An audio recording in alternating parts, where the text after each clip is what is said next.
మనిషి ప్రశాంతత వెతుకుతూ, విశ్రాంతి వెతుకుతూ అశాంతి నుంచి బయటపడదామని ఎన్ని రకాల మార్గాలు వేసుకున్నాడో.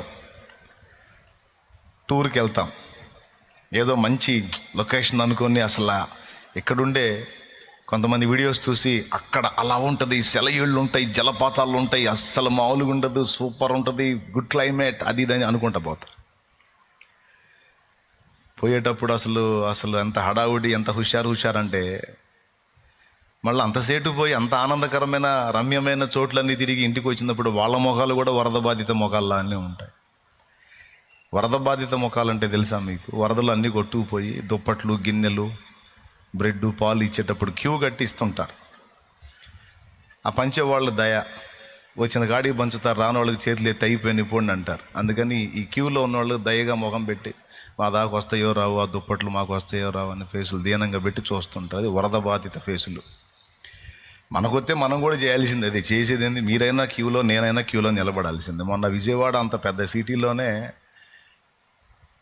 మేము ఆ వీధుల్లో నీళ్ళలో తిరుగుతూ ఉంటే, ఏమండి మాకు కూడా ఇస్తారా అని అడుగుతున్నారు. ఒంటి నిండా బంగారం ఉంది వాళ్ళకి, బంగారం తినలేరుగా, దేవునికి స్తోత్రం.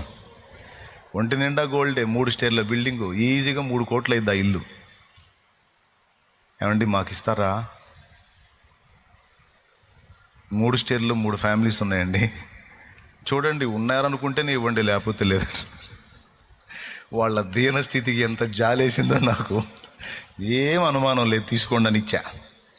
దేవునికి స్తోత్రం. ఏం చేద్దాం, వరదలు వచ్చినప్పుడు ఎవరికైనా తప్పదు. మరి ఈ నెలంతా వానలోనే అంటున్నారు, అందుకని ముందే హెచ్చరిక చేస్తున్నానులే సందట్లో సరిగా. సరే, ఇప్పుడు విశ్రాంతి ఎలా దొరికిద్ది, అశాంతి నుంచి ఎలా బయటపడాలి అని దీనికోసం మనుషులు వేసుకున్న మార్గాలు ఏవి చూసినా అవి మనకి పూర్ణ శాంతిని, పూర్ణ విశ్రాంతిని అయితే ఇచ్చేటట్టు కనపడట్లా. అంత టెంపరీ. మానవుడు విశ్రాంతి కోసం వెతుక్కున్న దారులన్నీ టెంపరీ. నా భార్య దగ్గర విశ్రాంతి దొరకట్లేదని ఇంకొక ఆమెను చేసుకుంటాడు ఒక్కొక్కడు. ఇక ఫుట్బాల్ ఆట స్టార్ట్ అయ్యిద్ది వాడికి. దేవునికి స్తోత్రం. ఆమె దగ్గర కొద్ది కాలం విశ్రాంతి పొందుతాడు, తర్వాత అక్కడి నుంచి స్టార్ట్ అయ్యిద్ది కౌంటర్. ఇంకా అటుదంతే ఇటు పట్టం, ఇటుదంతే అటు పట్టం, చివరికి ఎటు కాకుండా పోయి ఎక్కడో కలుస్తాడు పోయి. మానవుడా, నువ్వు వేసుకున్న ఏ త్రోవలో కూడా నువ్వు వెతుకుతున్న విశ్రాంతి దొరకదు, అశాంతే నీ బ్రతుకు. మరి విశ్రాంతి ఎవనికి దొరుకుతుంది, ఎవని హృదయం పూర్ణ శాంతితో ఉంటుంది అంటే 2 సంగతులు చెప్పి ముగిస్తా. అసలు చాలా అద్భుతమైనటువంటి క్లుప్త ప్రసంగం ఈరోజు. దేవునికి స్తోత్రం. ఇంక ఎట్ట దొరికేది ఏముంది, నువ్వు చదివించావుగా, చదివించిన వచనంలోనే సగం అర్థమైపోయింది మాకు. ఎవని మనసు నీ మీద ఆనుకొనునో వాని పూర్ణ శాంతి గలవానిగా చేయుతూ, అంతేగా. అంటే దేవుని మీద ఆధారపడితే విశ్రాంతి వచ్చింది అంటావు, టోటల్గా అదేగా నువ్వు చెప్పేది అని మీరు అనుకుంటారని నాకు తెలుసు. దేవునికి స్తోత్రం కలుగును గాక. హల్లెలూయా.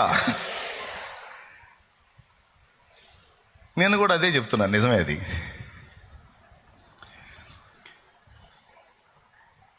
మనుషుల్ని భూమి మీద సృష్టించిన దేవుడు మనిషి మనుగడ కావలసిన అన్నీ ఇచ్చాడు. తినటానికి తిండి, తాగటానికి నీరు, ఉండటానికి నివాసం, ఋతువులు మార్పిడి. వర్షాకాలంలో వర్షాలు పంపిస్తాడు, చలికాలంలో మంచు పంపిస్తాడు, వేసవి కాలంలో ఎండగొట్టేటట్టు చేస్తాడు. 3 కాలాలు, 3 కాలాలకు సరిపోయినటువంటి క్లైమేట్ ఇస్తున్నాడు. మనిషి ఆహ్లాదానికి పశుపక్షాదులను ఇచ్చాడు. అన్నీ ఏర్పాటు చేశాడు. మానవుడు సౌకర్యవంతంగా బ్రతకడానికి కావలసిన వనరులన్నీ దేవుడు సృష్టించాడు. జాగ్రత్తగా వినండి, ఇంకా మ్యాటర్లోకి వెళ్తున్నాను నేను. అన్నీ ఏర్పాటు చేసిన దేవుడు ఇవన్నీ అనుభవించుట ద్వారా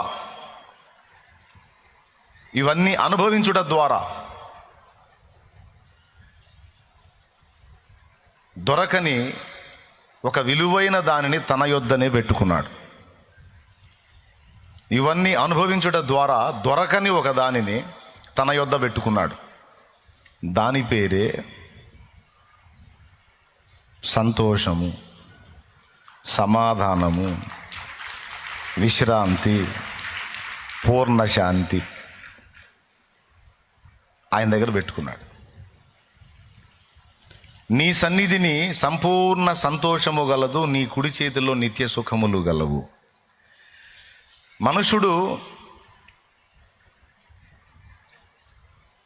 ఏమీ లేని భేద స్థితిలో ఉన్నప్పుడు ఒక ఇల్లు కట్టుకుని, ఒక స్థలం కొనుక్కొని, ఇల్లు కట్టుకొని, అందులో అన్ని ఏర్పాటు చేసుకొని ప్రశాంతంగా అంత తెచ్చుకొని తిని ఆ ఇంట అడ్డం పడితే ప్రశాంతంగా ఉంటుందిరా బాబు, విశ్రాంతిగా ఉంటుంది అనుకుంటాడు.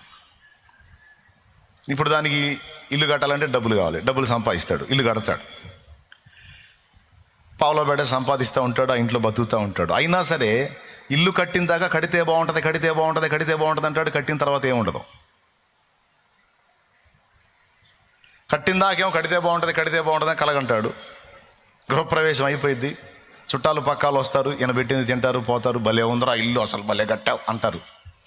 అబ్బా వాళ్ళు పొగుడుతూ ఉంటే కాసేపు మనోడికి ఎక్కడెక్కడో తేలిపోతున్నట్టు ఉంటుంది. అదే కదా, అందుకోసమే వాళ్ళందరినీ పిలిచేది మనం. సరే వాళ్ళు తిని వాళ్ళు చేసే పని వాళ్ళు చేసి పోతారు.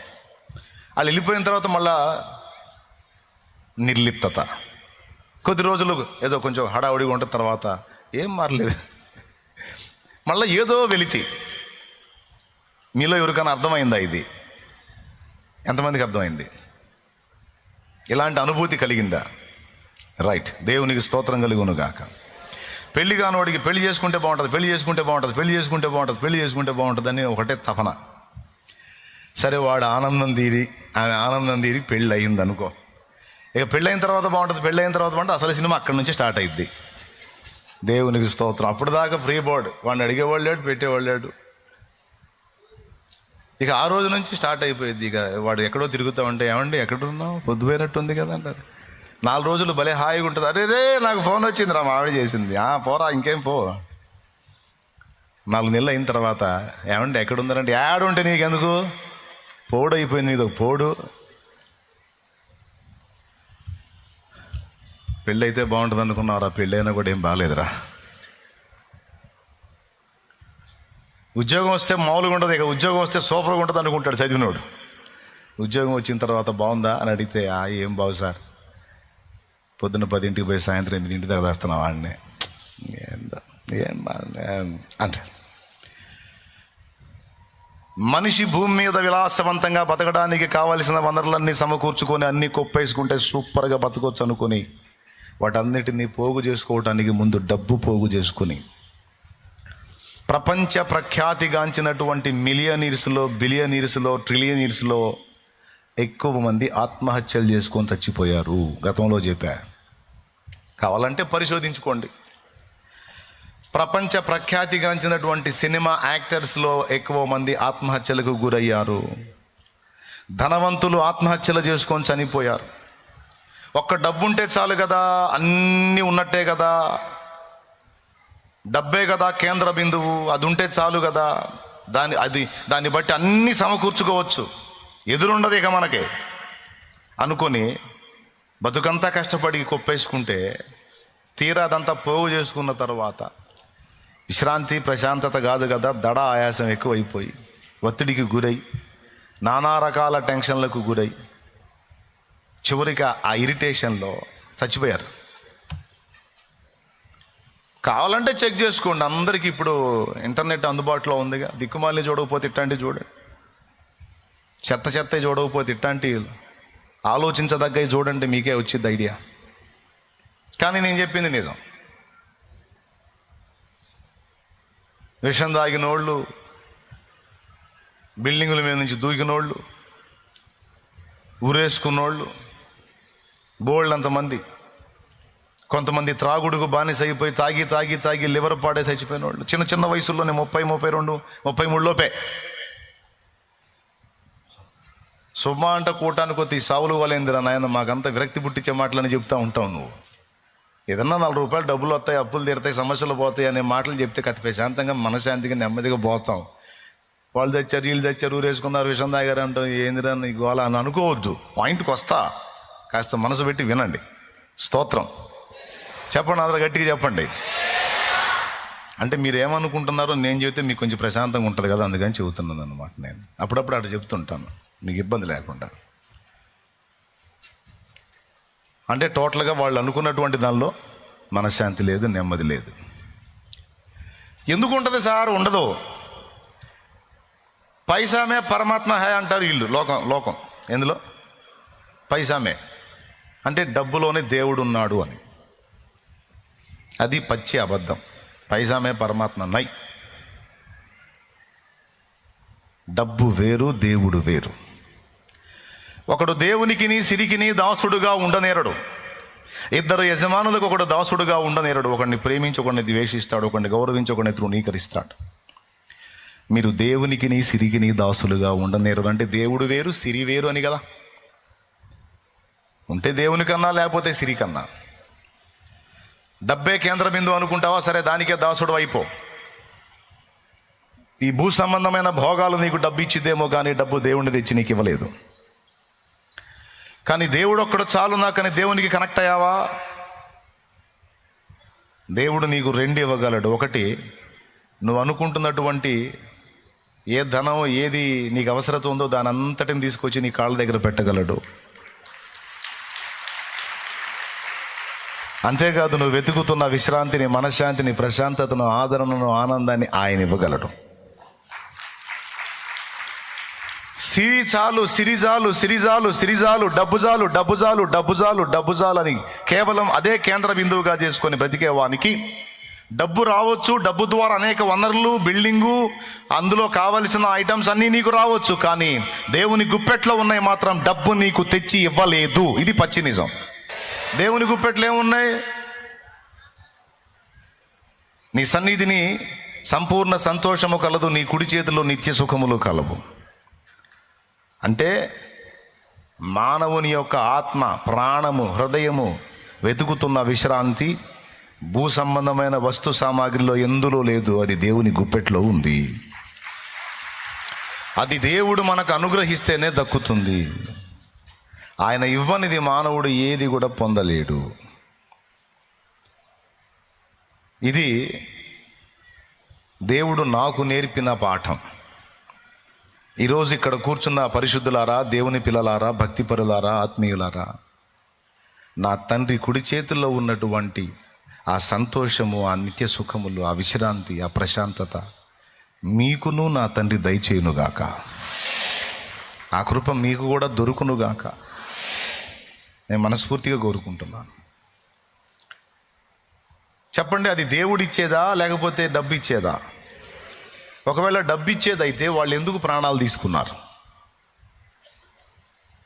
నిద్ర పట్టక మద్యానికి ఎందుకు బానిస అయ్యారు? నిద్ర పట్టక నిద్ర మాత్రలు మింగే పరిస్థితి ఎందుకు వచ్చింది వాళ్ళకి? డబ్బుంటే చాలుగా. కానీ సాధ్యపడిందా? అంటే డబ్బులో అందనిది ఏదో వాళ్ళకి అర్థమైంది. అది పొందటం ఎలాగో వాళ్ళకి అర్థం కాలేదు.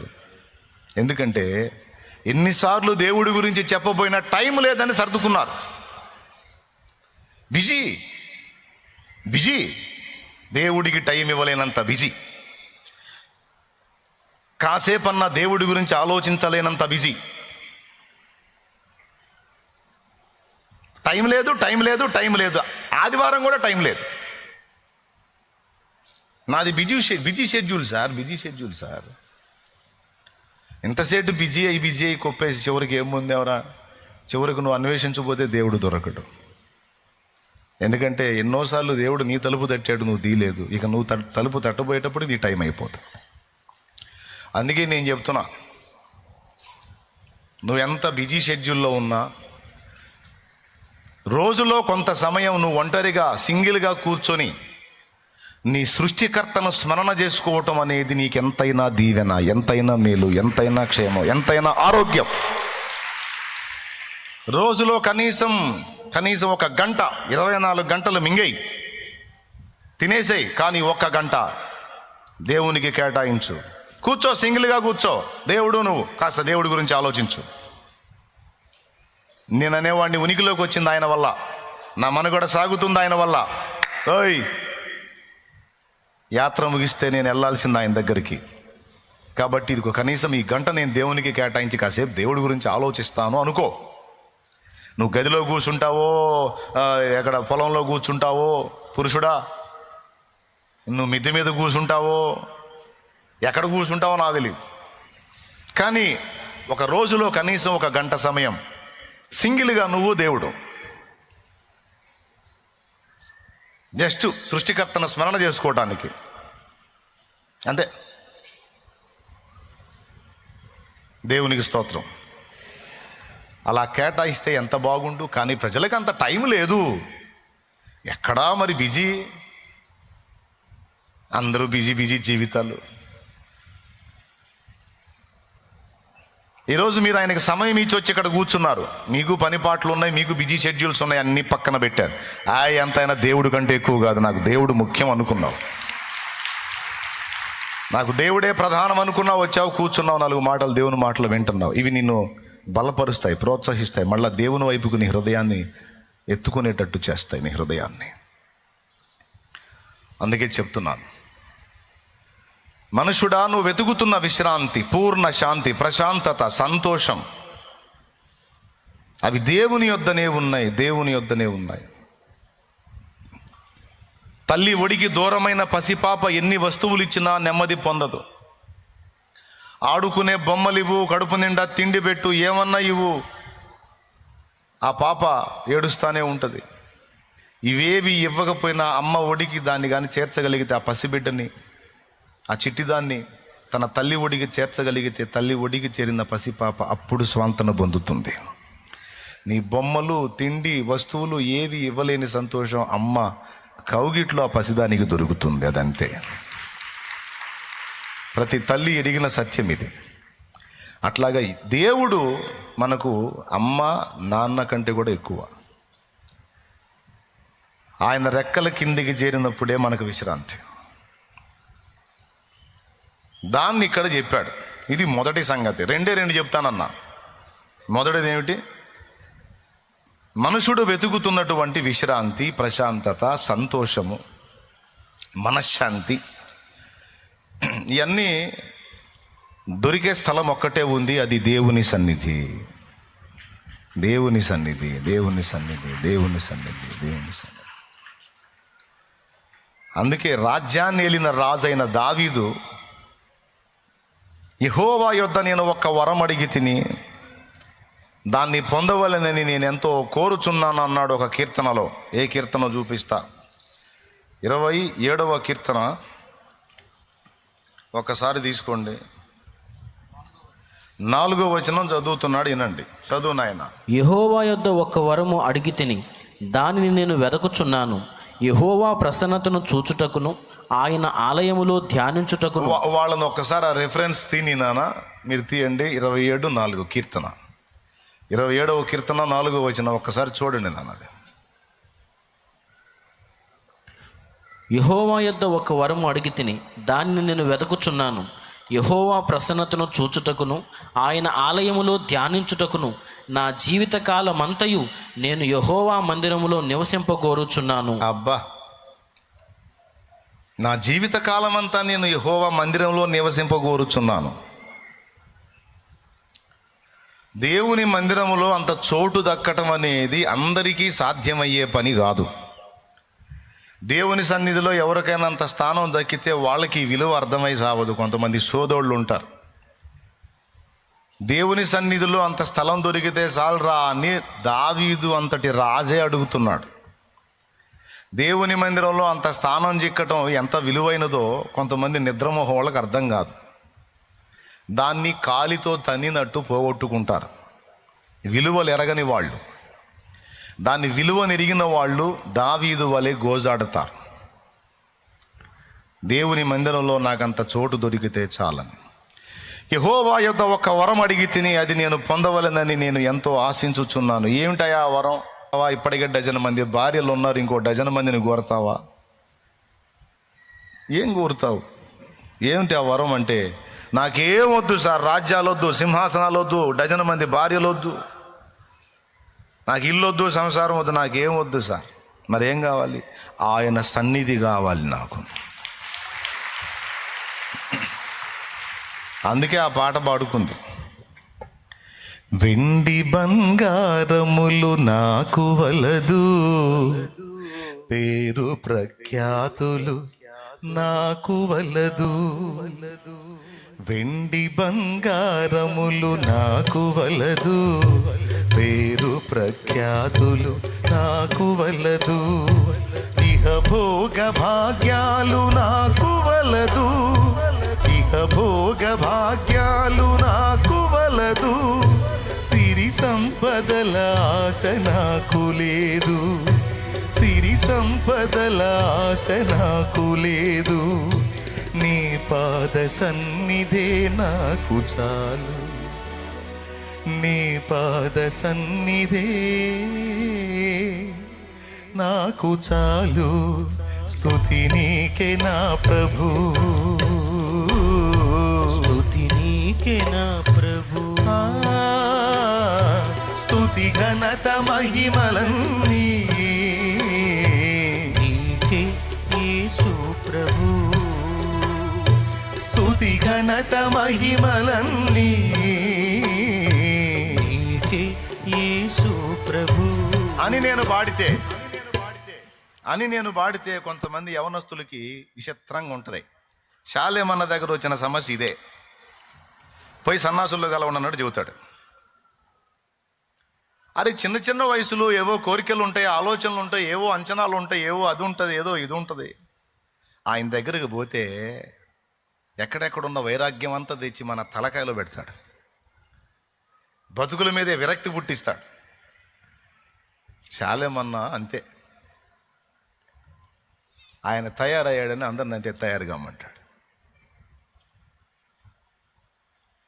అదే ఏదన్నా దేవుని మందిరానికి పోయినప్పుడు బతుకుల మీద ఆశలు పుట్టేటట్టు మాట్లాడాలి, జీవితం అంటే కొంచెం సంతోషం కలిగేటట్టు మాట్లాడాలి.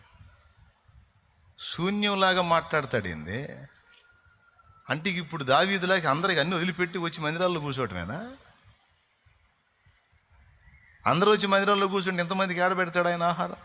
సమస్య ఆయనకే అర్థం చేసుకోవడం పాడలేదు, ఏందేందో చెబుతూ ఉంటాడు అనుకుంటున్నారు కదా.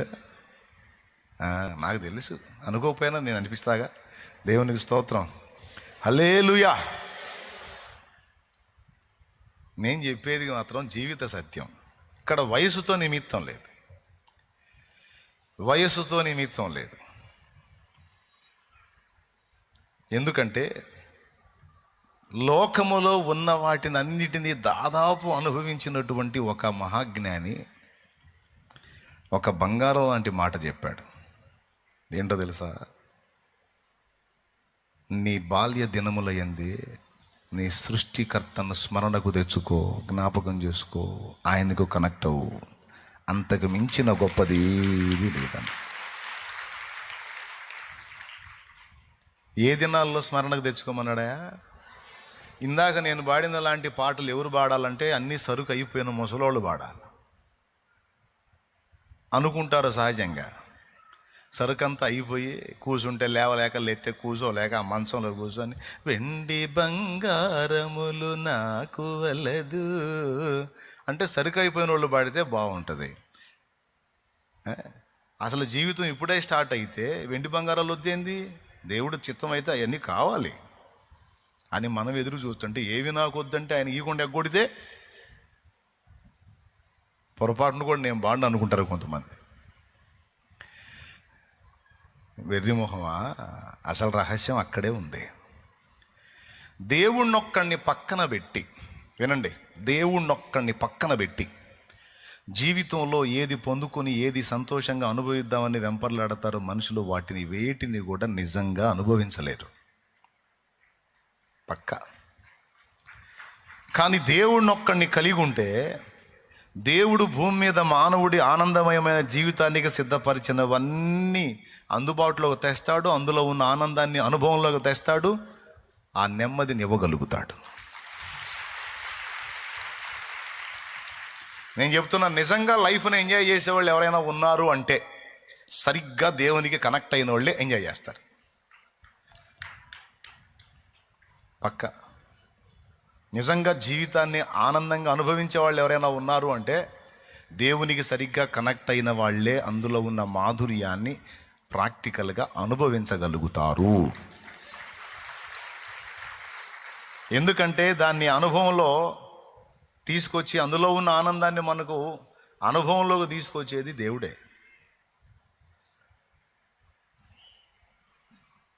దేవుణ్ణి ఒక్కడిని పక్కన పెట్టి ఇక మిగిలినవన్నీ ఎన్ని పోగేసుకున్నా సరే అనుభవించలేడు. ట్రై చేశారుగా, ఏమన్నా పొందారా? చేతులు ఎత్తండి. దేవుడు లేకుండా కూడా నేను మస్తు అనుభవించా అన్నోళ్ళు చేతులు ఎత్తండి, సలాం చేసుకుంటా. ఏం లేదు. ఇప్పుడు దేవుళ్ళలోకి వచ్చి మారు మనసు పొంది రక్షణ పొంది దేవుని మార్గంలో బతుకుతున్న తర్వాత ఇల్లు, సంసారం, కుటుంబం, బాధ్యతలు, పద్ధతి, 4 రూపాయల సంపాదన, ఒక క్రమం, ఒక విధానం వచ్చిందా రాలేదా? అప్పుడు బాగుందా, ఇప్పుడు బాగుందా? ఎంతమంది ఒప్పుకుంటారు? మళ్ళీ అప్పుడు హద్దు లేదు, అదుపు లేదు, ఇష్టం వచ్చిన టూరేగాం, కానీ ఏం మిగల్లా. కానీ ఈరోజు హద్దులో ఉన్నాం, అదుపులో ఉన్నాం, క్రమంలో ఉన్నాం, క్రమశిక్షణలో ఉన్నాం. కానీ జీవితంలో గతంలో మిస్ అయినవి చాలా ఈరోజు మనం అనుభవిస్తున్నాం. పక్కా కారణం దేవుడు.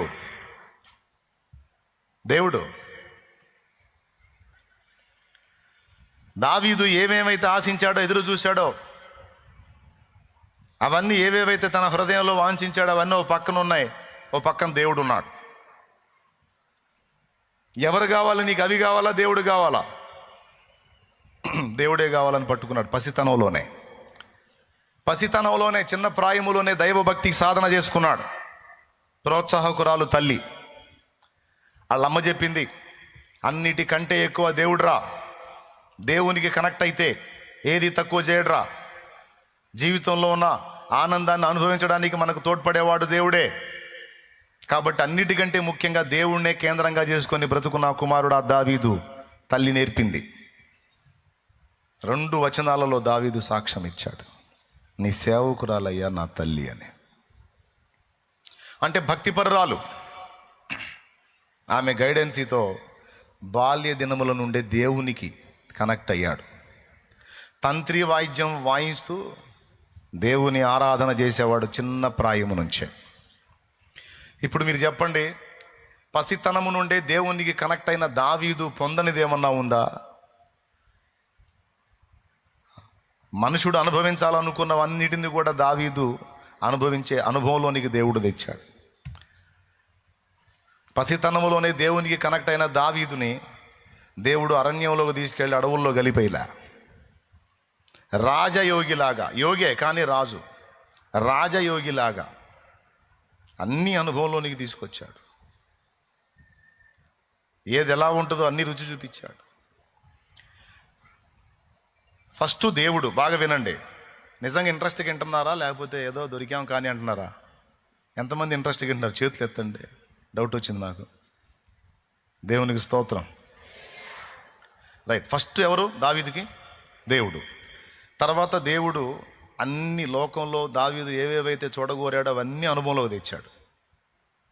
అనుభవంలోకి తెచ్చి ఫైనల్గా దావీదు దేవుని ముందుకు వచ్చినప్పుడు దేవుడు ప్రశ్నించాడు, ఫస్ట్ నాతో మొదలుపెట్టావు, ఇప్పుడు లోకంలో అన్నీ అనుభవించావు, ఇప్పుడు ఏమర్థమైంది? అయ్యే కావాలా, నేను కావాలా? అంటే నాకు అర్థమైంది దేవా, అందులో ఏముందో నాకు అర్థమైంది. ఏమర్థమైంది? ఏమీ లేదని అర్థమైంది. అంతా భ్రమ అని అర్థమైంది. మరి ఇప్పుడు ఏం ఆశిస్తుంది నీ ప్రాణం అంటే, నీ కొరకు నా ప్రాణము ఎదురెదురు చూస్తున్నది, నీ కొరకు నా ప్రాణము ఎదురెదురు చూస్తున్నది. యేసయ్యా నా యేసయ్యా, మరువలేనయా నీ ప్రేమను. యేసయ్యా నా యేసయ్యా, విడువలేనయా నీ స్నేహము. నీ కొరకు నా ప్రాణము ఎదురెదురు చూస్తున్నది. దేవునికి మహిమ. ఫైనల్లో దావీదు కోరింది ఏందా అంటే, దేవుడే, నాకు దేవుడే చాలు. మహాజ్ఞానిగా ప్రసిద్ధిగాంచిన సొలొమోను ఒక మనుషుడు ఎన్ని అనుభవించాలనుకుంటాడో అన్నీ అనుభవించినవాడు. అలాంటి సొలొమోను ఫైనల్లో ఏం చెప్పాడో తెలుసా? దేవుడు అనుగ్రహించిన వాటితో తృప్తి చెందటం, దేవుని యందు భయభక్తులు కలిగి బతకడం కంటే గొప్పది ఏది నాకు కనపడలేదు రబ్బాయి అన్నాడు. దేవుడే కేంద్ర బిందువు నాయన అని చెప్పాడు.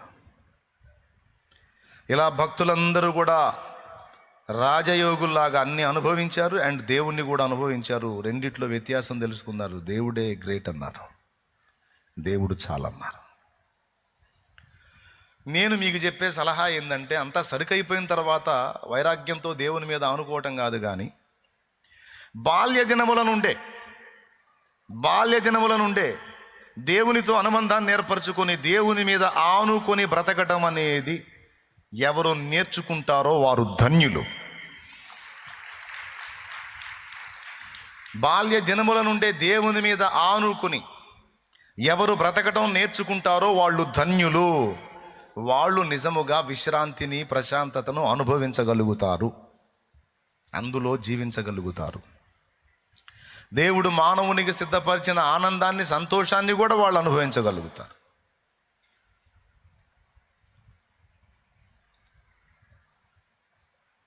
ఏ వయసు నుంచి? ఖచ్చితంగా ఒకవేళ ఇప్పుడిప్పుడే దేవునికి కనెక్ట్ అవుతున్న వాళ్ళు మీరు సరిగ్గా డెప్త్గా కనెక్ట్ అయి చూడండి, ఆ తర్వాత మీకు అర్థమైంది నేను చెప్పింది. ఎందుకంటే నేను ఆస్వాదిస్తున్నాను కాబట్టి చెబుతున్నా. గత 22 సంవత్సరాలుగా దాదాపు 20-21 సంవత్సరం సరిగ్గా సరైన వయసులో నేను దేవునికి కనెక్ట్ అయ్యా, జీవం గల దేవునికి. దాదాపు ఇప్పుడు 22-23 సంవత్సరాలు నేను ఆయనతో సహవాసం. ఈ 22-23 సంవత్సరాల్లో నేను యథార్థంగా చెప్తున్నా, అన్ని విషయాలలో దేవుడు నాకు కృపను అనుగ్రహించి అన్ని విషయాల్లో నా సాయం చేశాడు ఆయన.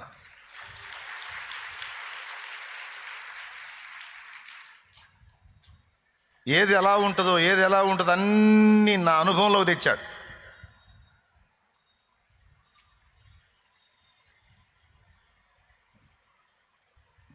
ఇప్పుడు నేనేది పొందలేదు, నేనేది అనుభవించలేదు, నేనేది ఇది కాలేదు, అది అన్న ఫీలింగ్ లేదు.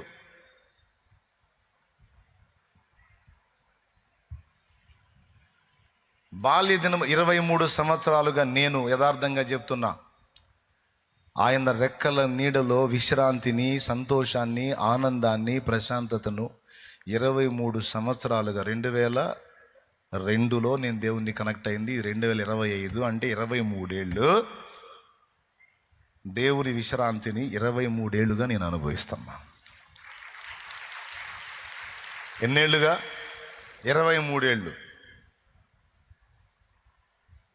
నీకేం సమస్యలు రాలేదా? ఇరుకులు రాలేదా? ఇబ్బందులు రాలేదా? కష్టాలు రాలేదా? కన్నీళ్ళు రాలేదా? అన్నీ వచ్చినాయి. దేవుణ్ణి తెలుసుకున్న తర్వాత నా కుటుంబంలో కొన్ని మరణాలు కూడా జరిగినాయి, కొన్ని సమస్యలు వచ్చినాయి, అప్పులు నడిచినాయి. అన్ని మనుషులు ఎదుర్కొనే కుటుంబ సమస్యల్లో ఎన్నో సమస్యలు నేను ఫేస్ చేశా. అయినా 23 ఏళ్ళుగా నేను ఆయనతో పెనవేసుకున్నందున, ఆయన మీద ఆనుకున్నందున ఈ 23 ఏళ్ళు బరువే నాకు అర్థం కాల.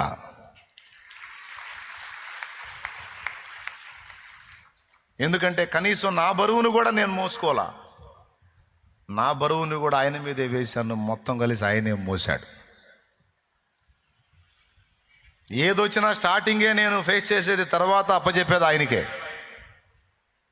ఏదన్నా నా తలుపు తట్టని ఫస్ట్ ఎదుర్కొనేది నేను, తర్వాత సైడ్ అయ్యేది ఆయన అప్పచెప్పేది. సీన్లోకి ఆయన వస్తాడు ఇక, ఎందుకంటే ఆయన మీద ఆనుకున్నా. ఏమన్నా అర్థమవుతుందని నా శోభ? 23 ఏళ్ళుగా అంటే సరైన ప్రాయం. ఆ ప్రాయంలో దేవునికి కనెక్ట్ అవ్వడం నా అదృష్టం. అప్పటి నుంచి ఇప్పటిదాకా ఎన్ని వచ్చినా ఆ విశ్రాంతి నాలో కొనసాగుతూనే ఉంది.